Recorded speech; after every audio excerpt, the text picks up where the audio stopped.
On this episode of Survive and Thrive 8791, I share my story of where my anxiety got its start and how it came back in 1999 and threatened to derail my life. This will be a good episode. Stay tuned. Here we go. Good morning, good afternoon, good evening.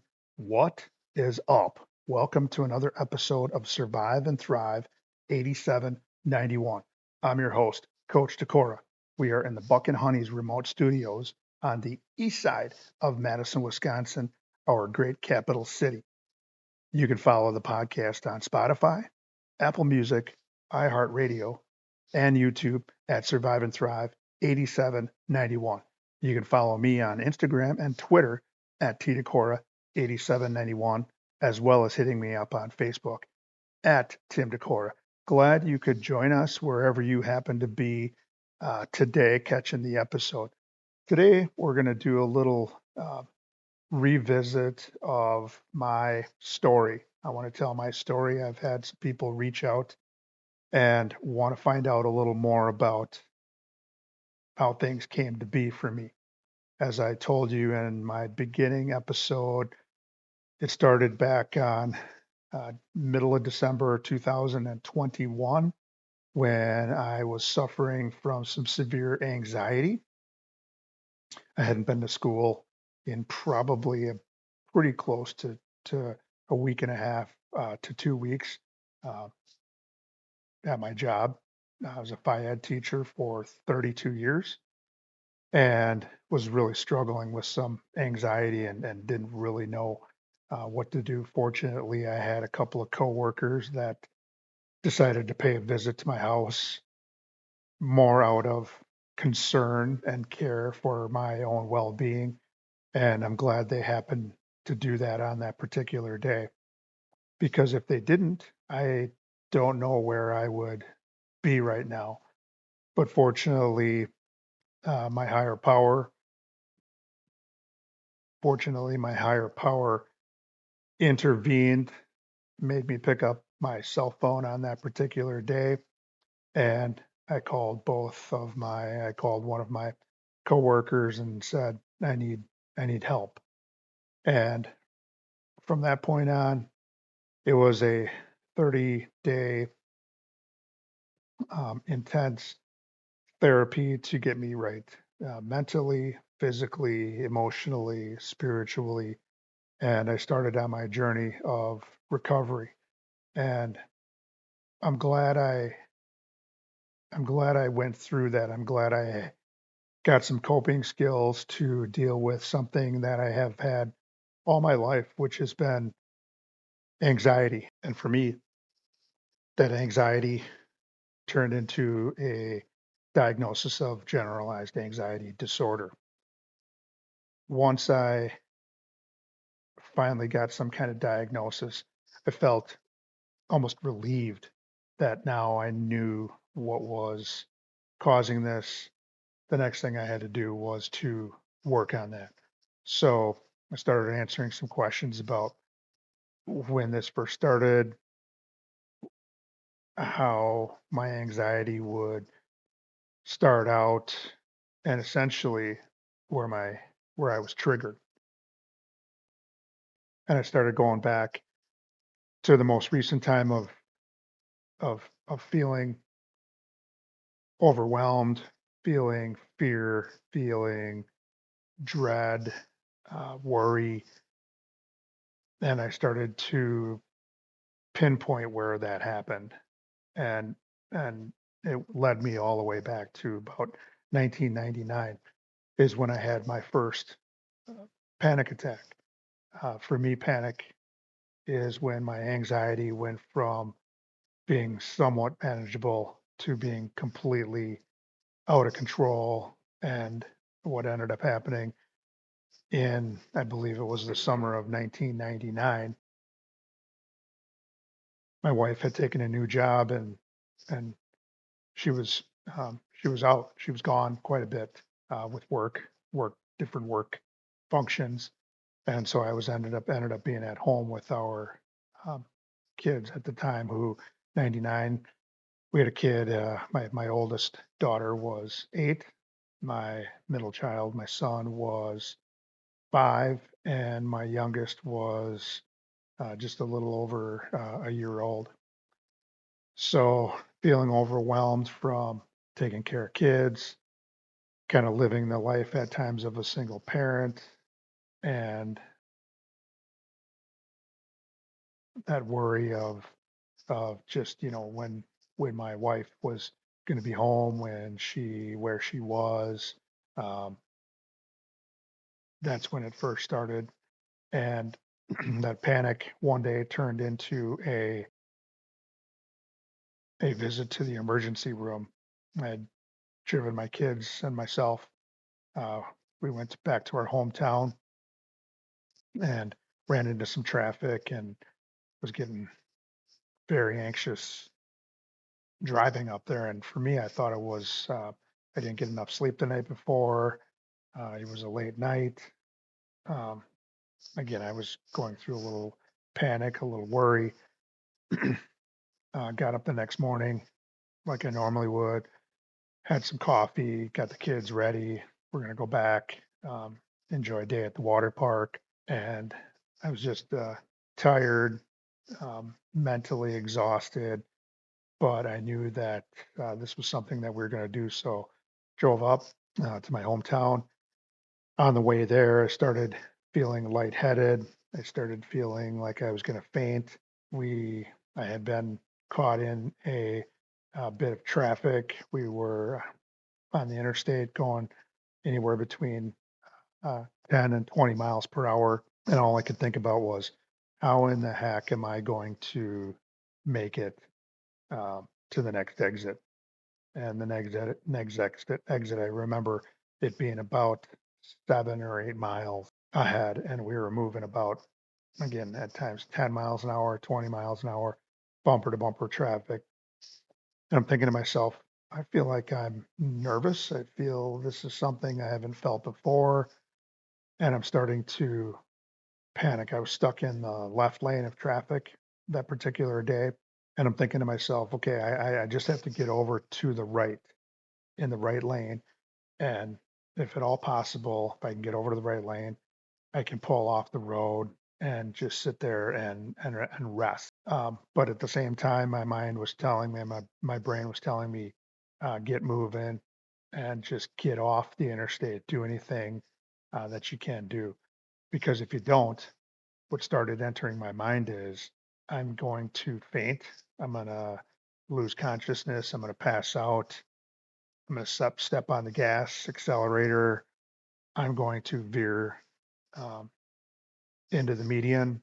I'm going to cross into the other into traffic, and I'm going to kill myself. I'm going to kill my kids, and I just couldn't stop thinking about that. I was completely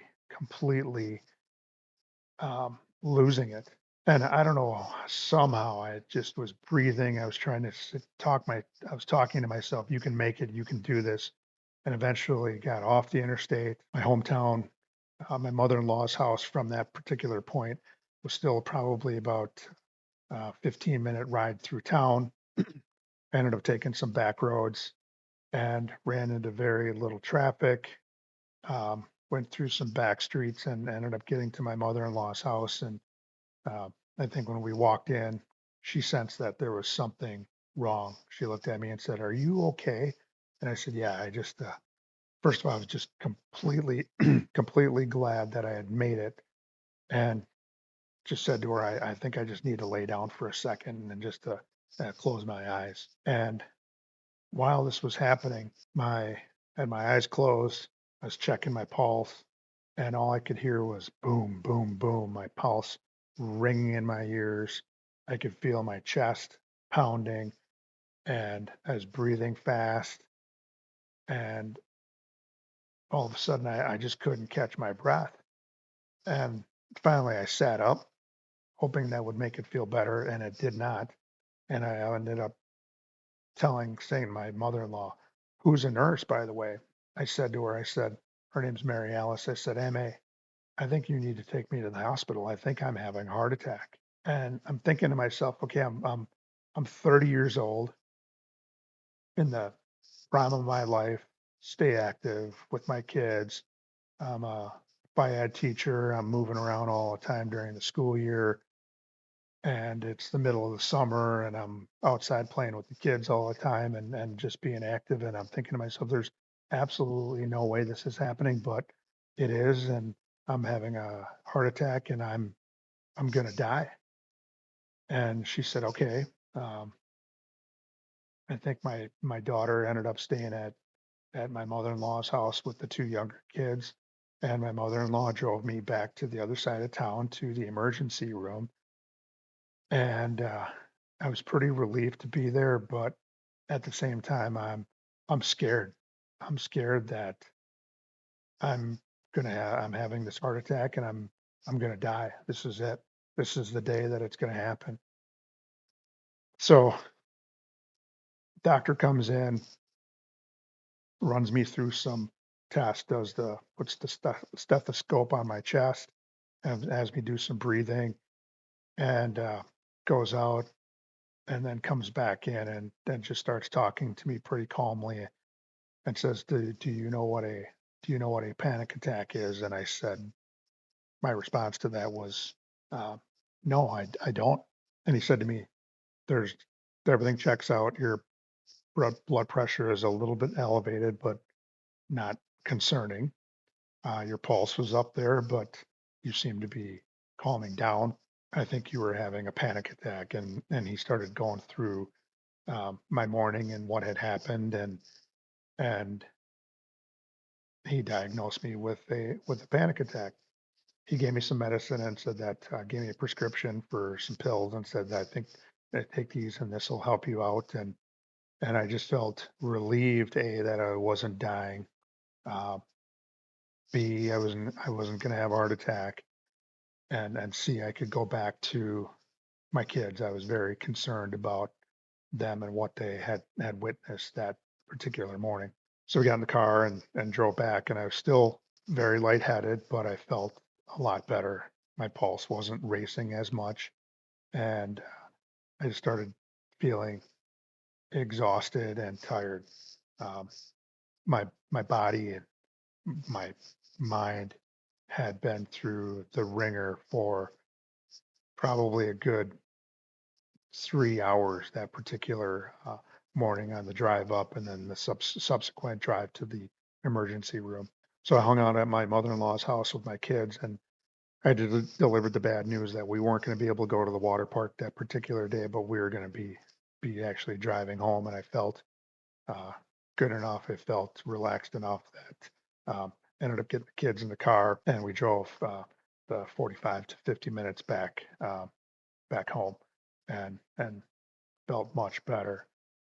But that from that particular point on in 1999, when I had that first panic attack, for the last 22 years, I feared another panic attack. Anytime I had anxiety, I thought it was going to turn into a panic attack. Fortunately, unfortunately for me, I only had one other panic attack that I can think of, and that was I was on a vacation um, with a friend of mine, and I had a panic attack in the middle of the night in the hotel room that I was staying in, and fortunately for me, I was able to um, what I did. Now I know knowing what I know now, I was breathing through the panic attack, and then I was talking to myself, a little self-talk, just calm down, relax. You can get through this. This is not going to last forever. Just breathe. And I remember walking to the bathroom and grabbing some water, and I was trying to distract myself. And then finally, I just laid down and in my bed, and I just took some deep breaths, and I started to calm down, and then felt a little bit better. And then I just remember falling asleep. Um, but that was for me, that was a huge panic because I didn't have anybody there with me, and I was by no means going to tell my friend who I was with that this was going on because I was ashamed of this. I would probably rather have had a heart attack and or passed out, and then have him find me in the room and call the emergency room and call 911 and get me to the hospital versus and have me faint and pass out and rather do it that way than to ask for help. And it took me 22 years, 21 years to get to that point of asking for help. And I wish I would have did it a lot sooner. So the second segment of this episode is we're going to go back in time to see where the link between my earlier years and to 1999. And when I explain the story, it will all make sense in segment number two. So please stick with me for segment two, where I tell you, I walk you through how this all started and how it all linked back up from the early 70s to the late 90s. Um, and I'll talk you through that. So stay tuned. We will be back for segment two in just a moment. Stay tuned. What is up? We are back. Segment number one, talking about 1999, early 2000s, anxiety, panic attack. Fast forward to 2021, I get diagnosed with generalized anxiety disorder and I start my journey. Part of my journey was asking for the help. Part of the journey was talking to professionals, both a counselor and a psychiatrist, and then going back in time and trying to figure out what triggered my anxiety in the late 90s and subsequent panic attacks in 99, and then another one, and I believe it was 2001, and then leading up to 2021 when I asked for help. So had to look at what my triggers were, and in 99 I figured it out, and I had to figure out where that started. So I mentioned that my wife had taken a new job. She was a lobbyist, and she worked in our state capitol trying to um, get in the lobby for her constituents and basically doing what they were asking her to do. So her job as a contract lobbyist was to spend um, probably at least 2 or 3 nights a week doing different fundraisers, different events where she had to be out of the house. And um, that was the trigger. I did not know that was a trigger. Um, it wasn't anything uh, about her. It was just about what she was doing, the actions. And I had to go back to those actions and find out where this all started. So it went back to really when I was born in February of 1969, as early as probably 2 or 3 months old. I'm starting to track the people in my lives, and that was my mom, who was at the time I was born. She was 18 years old. She was a single mother, and we were living with my great grandmother and also my great uncle and my uncle. A little house. Um, Downtown Wisconsin Dells is where I was born. I was born in Portage, I should say, and then I was raised, and we lived in Wisconsin Dells, Wisconsin, tourism capital of the Midwest. And my mom, to make ends meet, was and to support me, my, her child, my great grandmother told her that she needed to go out and work and to provide, and she gladly did. She had different summer jobs. She worked and performed at a Native American show in Wisconsin Dells, and that typically was at night. She held different odd jobs during the day, but she was bringing in money for the family and certainly supporting the family and supporting me, providing for me. But what was occurring was my mom left me in the care of my great grandmother, and I've talked about this at some presentations that I've given, and I asked people in the crowd, raise your hand if you as a parent would have your grandmother, your child's great grandmother, would you have them watch your child? And a lot of times a lot of people will raise their hand. Yeah, they would have their grandmother watch their child. But then I asked the second question, that's a two-part question. Would you have your grandmother watch your child if she had Parkinson's? My great grandmother, who was babysitting me, taking care of me while my mom was working, trying to provide for her only child, had it was in the early stages of Parkinson's. And for my grandmother, my great grandmother, I should say, one of the things with Parkinson's is balance and coordination and loss of some muscle function. And she had the balance and coordination issues. And she ended up um, falling a lot. Um, in the end, she ended up going from a walker to help her walk and move around and keep her balance to then she was wheelchair bound. But I don't remember this, but I had some relatives tell me that I kind of had a sixth sense as a as a toddler that I knew when she was going to fall. And I don't remember this, but when she would, I was told that I would be the first one to try to help her up, and was very concerned with her all the time. So um, that's probably the beginning of my anxiety, and I was always having to be on and aware of where she was, and trying to help her. Once I got to be about uh, probably three probably 3 or 4 years old, my mother, let's see, I'm 3 or 4. She's 21 or 22 years old, and she's not only a single parent caring for her son, and probably also doing a little care for her grandmother, um,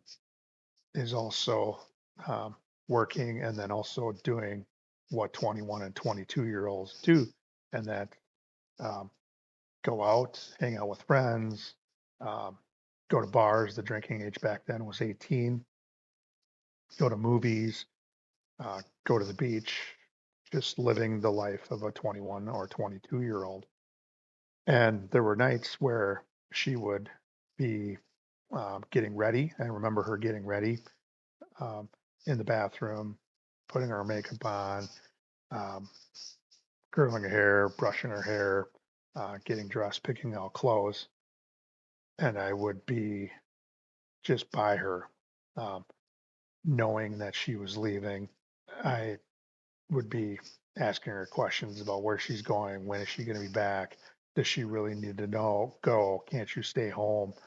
Um, and I would be attached to her until she would grab her coat, grab her purse, and then she would kneel down next to me. And I vividly remember this. She would point up at a clock that was up on the wall, and it was a cat clock. A cat clock had the eyes that went back and forth, had the tail, and then right where the body is was the clock part. And the tail would wag back and forth like a pendulum. And I remember my mom, and I couldn't tell the time, but she would look at that clock and she'd say, okay, when the little hand is on the 10 and the big hand gets to be on the 12, that's when I'll be home. And if I'm not home at that time, I want you to get your pajamas on, brush your teeth, and tuck yourself into bed, and I will be home shortly after that. And I don't know the number of times that she did it, maybe 50, 100 times. It felt like every night to me. But out of all of those times, I don't remember her ever following through on that promise. And she would say, I promise I will be home. And probably more of the promise to get me to calm down. I would be emotionally upset. I'd be on the verge of tears, or I would be crying. I'd be begging and pleading for her not to go. She would leave, and who knows? Because I didn't know how to tell time. It could have been 7 o'clock. It could have been 8 o'clock, but I would watch that clock and that big hand go around. And as soon as that little hand got to where the 10 was, um, I would start to anticipate her coming home. Where we lived was I guess you would call it a subdivision of 20 houses, and it was a big, long oval loop. Um, on one side of the loop were 10 houses, ironically, where my grandfather lived and his family. And then we lived on the other side of the oval. Our house was the last house at the end of the one side, and then it would turn dark. So if you can picture looking at my house, I looked out one window and there was a light post out there, and the light post lit up the street, very similar to a parking lot, probably not quite that lit up. And then the other side of my house with the windows was completely pitch black and dark. And I remember as soon as it would start to get dark, I would pull the shades, um, that face the dark side of the house and face the woods. And I would be deathly afraid of looking out, that window because I didn't know what was out there, the unknown. But I always left the shades open to the side of the house that looked out, onto the road where our driveway was. And every, who knows, 15, 20 minutes, half an hour, a car would come by. And not often because there weren't, we had a couple neighbors, but not often would people pull in because they were already home or they were still out. Um, but there would be a car that would approach and I would run over to the window, put my little 3 or 4 year old elbows on the windowsill, and I could see the car lights coming down the street, and I could hear the car approaching, and I was hoping and praying that it was my mom.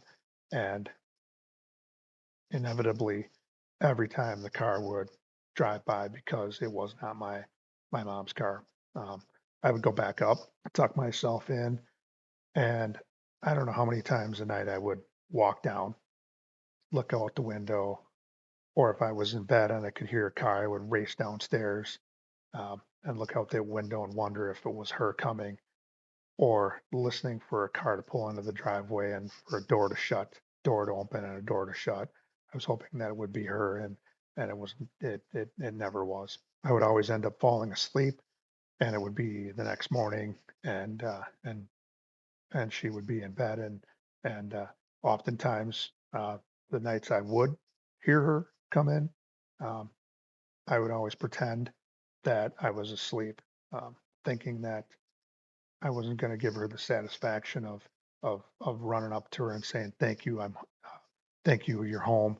I was mad at her. I was upset with her, and I didn't want to talk to her, and I hoped that she wouldn't come and and hug me, and pat me on the back that she was home. I didn't want that. But in hindsight, I did want that, but I was just so angry with her. And that happened, like I said, more times than not. So we fast forward to 1999, 2000, and my wife has this new job as a lobbyist where she's got to be out, um, 2 or 3 nights a week, um, every week that she's working essentially. I seem to remember asking the same questions I asked when I was 3 or 4 years old, asking my mom and asking my wife the same exact questions and feeling the same way. Uh, Honey, what time are you going to be home tonight? And she would say, well, it's going to be, yeah, it could be a late night. It could be an early night. I don't know. I'll be home around, 9:30 or 10 o'clock. And I would say, hey, would you just let me know if you're going to be late?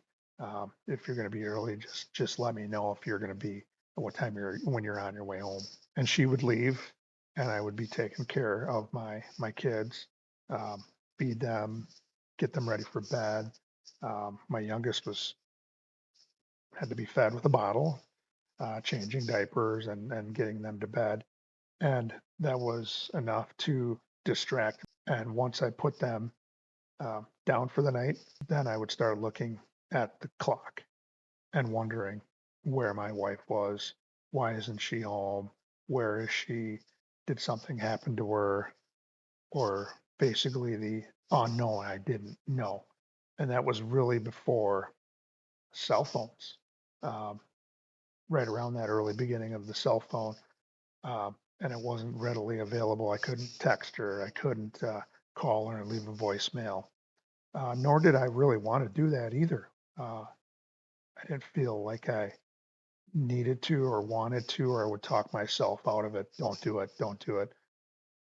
And I would sit there, and if she said 9:30 or 10, 9:30 would go by. I'd start to get a little more worried and wonder where is she, how come she's not home yet? And then that 10 o'clock time would come around, or the second time she would say, and it would go past, and I essentially turned into a 3 or 4 year old child. And I had those same exact feelings that I had as a toddler. And now I'm 29 or 30 years old, and I've got those same feelings, and I did not know how to cope with those feelings. The only way I knew how to cope with those feelings, I started drinking alcohol. I started drinking a couple cans of beer to calm my nerves. And um, I kind of um, relied on alcohol to get me through those times, and that helped at times, and at times it didn't help. And I found myself drinking more and more as time went on, because all I wanted to do at that particular point was I just wanted to go to sleep. I wanted to drink enough to be able to go to sleep or make these feelings go away. What happens with the body, I found out, at least for me, is that uh, you drink enough to fall asleep. Alcohol is a depressant, but then your body starts to, my body would start to process some of that, and it would wear off, and I would wake up, and eventually it started doing the opposite. It stopped working. So we fast forward to 2021. I was going through that anxiety, that feeling of dread, worry, fear, and then ultimately panic. And I found myself those 2 weeks um, drinking more and more alcohol, and it just was not working. And I found myself walking from end to end of my house, being up. If I tried to go to sleep at 10 o'clock to try to get a good night's sleep, I found myself, if it was from 10 o'clock to 6 o'clock, 8 hours. Of those 8 hours, I probably slept an hour, and the sleep I got wasn't good sleep. So I would pace my house back and forth, end to end, walking upstairs, downstairs, and wondering to myself, am I the only person right now who is feeling like that? Am I the only person in my hometown who's doing this right now? And I would sit down and sit in a chair and just pray to have this stop, have these feelings go away. And all I wanted to do was go to sleep and close my eyes and not feel this way uh, anymore. And so on that December, middle of December 2021, I reached the end. I reached the end of my rope. I didn't know where to turn to. I had nowhere else to go. I was exhausted, and so exhausted that when my two coworkers came to my house, knocked on my door, rang my doorbell, I prayed that they would leave. I'd looked out, and I'd gotten up off my chair that I was sitting in, the same chair that I was wondering, with my face in my hands, asking this to be taken away from me, have this anxiety lifted. I don't want it anymore. I remember getting out of that chair and looking, and there they were on my front step. And when I didn't answer the door, they ended up leaving. And for the first time in about a week and a half to 2 weeks, my prayers were answered, and they left. But on that particular day, what I did was I picked up my cell phone and I dialed one of the two guys that came to my house, one of my two coworkers, and I said, I'm here and I need help. And those three words saved my life. and I was able to get the help I needed to get me right emotionally, to get me right physically, mentally, spiritually. And I got these coping skills that have helped me survive and then ultimately thrive the last, really the last 2 years from March of 2022 to 2024, October of 2024. I have been thriving ever since. So my goal with this podcast is to help those who struggle like I did, give you some hope and to tell you that you are not alone, but that you do need to seek help if it's professional help, if it's talk to your personal physician, if you are at a place your place of employment has employee assistance, uh, talk to a counselor, uh, talk to a psychiatrist if you need to, but ask for help. Find somebody in your community, find the resources in your community where you can go for some mental your mental well-being, because there are resources in every single community. If it's not available in your community, it's probably available in your county. Um, Certainly, there are uh, phone numbers that you can call that can get you the help you need. Go on the internet, look things up.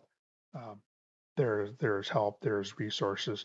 All you have to do is ask for help, and help will be on the way, and you'll start your road to recovery, and hopefully, eventually, um, be in a position like me where you can give back to others and share your story.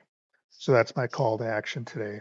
At the end of this episode, end of every episode, we have a call to action: is ask for help, reach out to the resources at your place of work, in your community, in your county. If it's not you that needs help, if it's a loved one, a family member, a spouse, a sibling, a coworker, be diligent about asking them if they need help. Unfortunately, it's a situation, if it's like me, they have to want the help, um, as much as you would like to force force a loved one to get the help. Um, they'll go when they're ready, not before they're ready.